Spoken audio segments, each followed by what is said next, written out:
바로 노동으로 인한 근로소득으로 돈을 벌 날이 얼마 남지 않았다라는 게 가장 큰 리스크죠.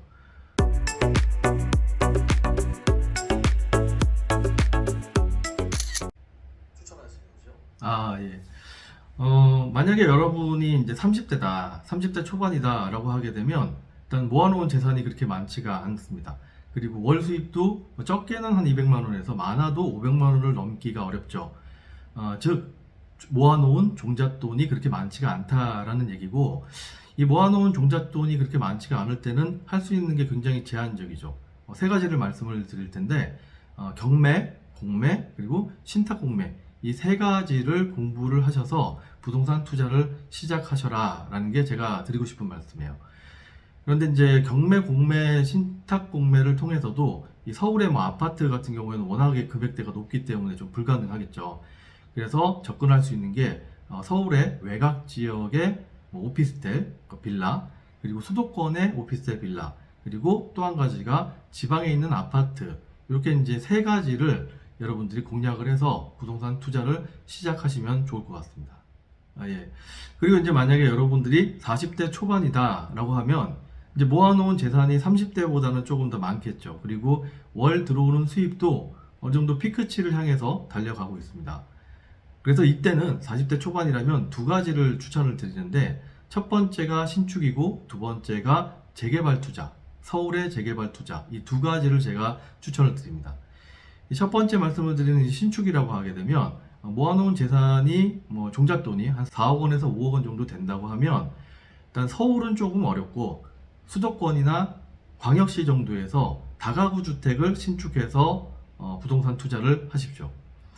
이 서울과 다르게 이 수도권이라든가 아니면 광역시 같은 데서는 광역시 정도만 돼도 내가 들어간 돈 대비 수익률이 적게는 한 15%, 많게는 30% 가까이 되는 지역이 굉장히 많습니다.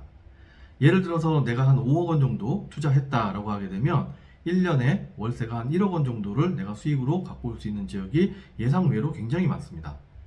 그리고 이 월세라는 게 아파트 가격이 5억 원에서 뭐 10억 원이 됐다고 해서 월세가 50만 원에서 100만 원으로 올라가지 않고, 또 아파트 가격이 5억 원에서 2억 원으로 떨어졌다고 해서 월세가 50만 원 받던 게 갑자기 20만 원 받고 이런 일은 없거든요. 무슨 말씀이냐면 굉장히 좀 안정적이다. 내가 처음에 이 물건을 샀을 때, 이 부동산을 신축을 했을 때의 수익률이 어느 정도 지속적으로 유지가 된다.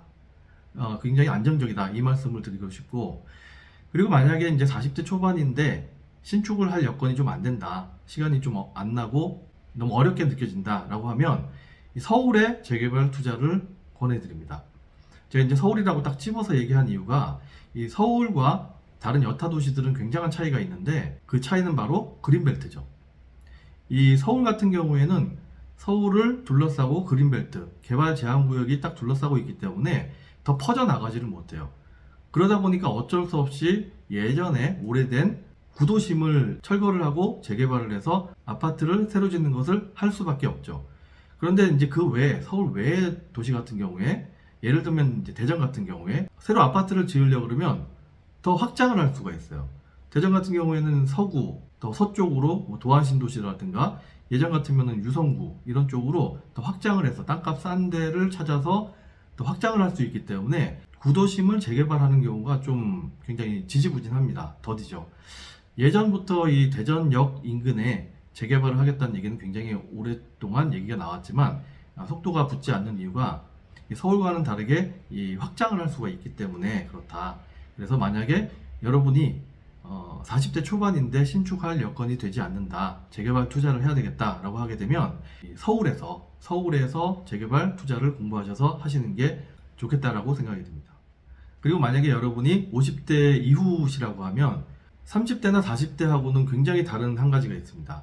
물론 이제 모아놓은 재산은 30대, 40대보다 많을 것이고 소득 수준도 30대와 40대보다는 더 높을 겁니다. 하지만 굉장한 변수가 있는데, 바로 노동으로 인한 근로소득으로 돈을 벌 날이 얼마 남지 않았다라는 게 가장 큰 리스크죠.